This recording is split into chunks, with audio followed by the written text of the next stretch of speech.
For centuries, Portugal was a cultural superpower, exporting their religion, language, music, and cuisine from Asia to South America. At one point, this tiny country ruled the world, and then became best known for soccer and sardines.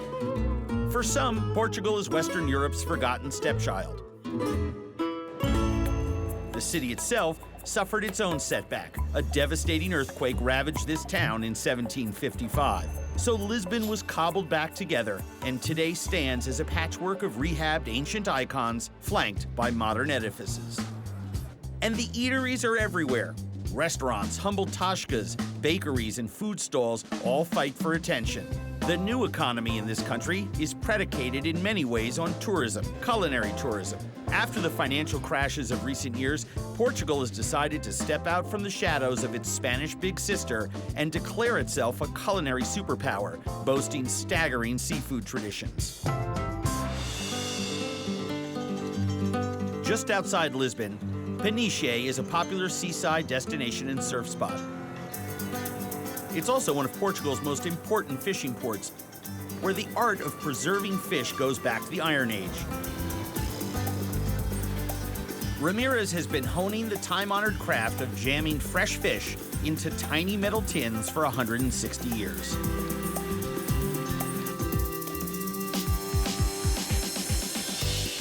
The canning industry put Portugal firmly on the map as an exporter of their prized product, maximizing its ocean resources to produce a viable global commodity. But the canning industry is struggling to survive. At its height, there were 152 canneries in Portugal. Ramirez is one of only 20 left, selling 45 million cans of sardines, tuna, mackerel, and codfish each year. Upholding the standards of the prestigious Ramirez brand is quality control technician Mario Erojo. So it's mackerel day. Yes, the big mackerel. Incredible. Phase 1 removes the heads, skin and guts from 600 pounds of mackerel, rinsing them off in cold water to remove any residue and boiling them for just under an hour. This looks like the kill room on Dexter. For some people, they have this idea that a cannery is something where there's no art being practiced. No. But that's not true. The cooked mackerel are sent to the fillet station to be skinned and boned by hand with lightning speed and surgical precision. There's no wasted movement. No.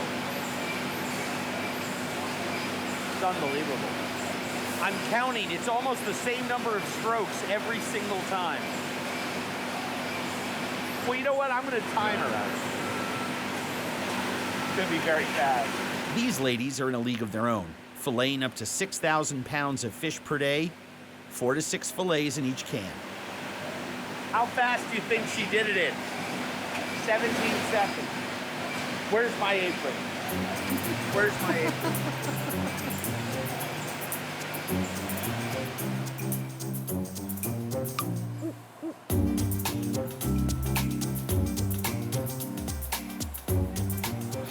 I was counting in my head, she just did that in like 14 seconds.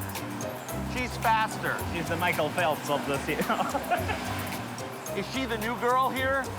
How long have you been doing this? I think 30 years. You're amazing. All right. Yeah. Are you ready? Who's got to watch? I'm counting.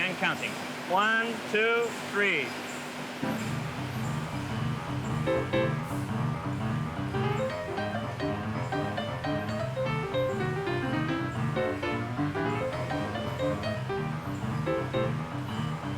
It's truly a lost art, and much harder than it looks. By the way, she's doing 5 for every 1 that I'm doing when she's not watching me. Ah! My pocket knife is razor sharp, and I'm still getting lapped by Rosa, cutting away with a dull, cheap steak knife. How long? 1 minute and 50 seconds. 1 minute, 50 seconds, and I broke the fish. I should also point out that after spending a day here, there is a fine layer of fish oil coating my entire body. If you picked me up and rubbed me in a salad bowl, I could aromatize a Caesar salad. After filleting, the mackerel are sealed and rinsed. A giant steamer sterilizes 400 to 1,000 cans at a time by bringing them to 100 degrees Celsius for 45 minutes. Adorned with artful labels featuring beautiful women, Portugal's most iconic souvenirs are shipped to more than 45 countries around the world. And the Lisbon National Cannery Association even has a retail shop running point on the government's push to promote the health benefits of canned fish. As with any obsession, some people take it to the extreme. In the Praça do Comércio, along the beautiful Tagus River, former pop star Rui Pregal de Cunha and his partners run a gourmet restaurant predicated entirely on canned fish. They call it Can the Can. Canned food goes gourmet. Canned food to gourmet canned cuisine. I'm skeptical. They start strong with a scooped lemon filled with Greek yogurt, fresh dill, and smoked sardine fillet, topped with sardine roe.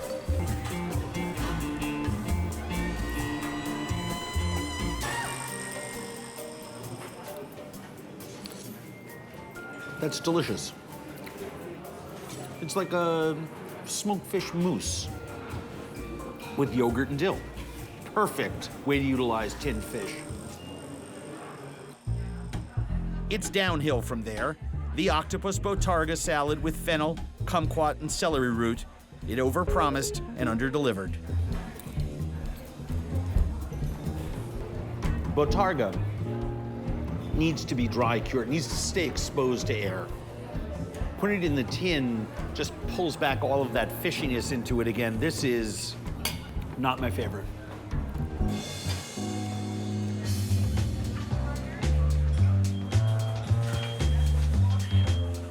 Their signature item is a lemon-marinated mackerel with roasted sweet potato and dill puree with tomato confit.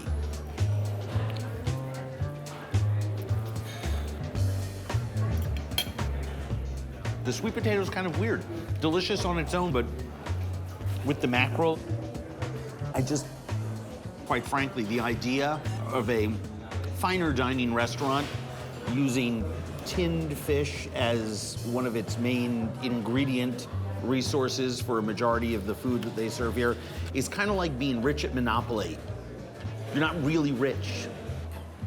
And I know that this is not a Ramirez mackerel because the dark meat is not. The girls on the line at the Ramirez factory would never have allowed that, unless it's the one I did. Maybe this is the one that I did. Not the most thrilling dish. This is a lovely restaurant run by lovely people in a fantastic location, and you definitely want to come here and have a drink outside as the sun is setting on a beautiful July evening in Lisbon.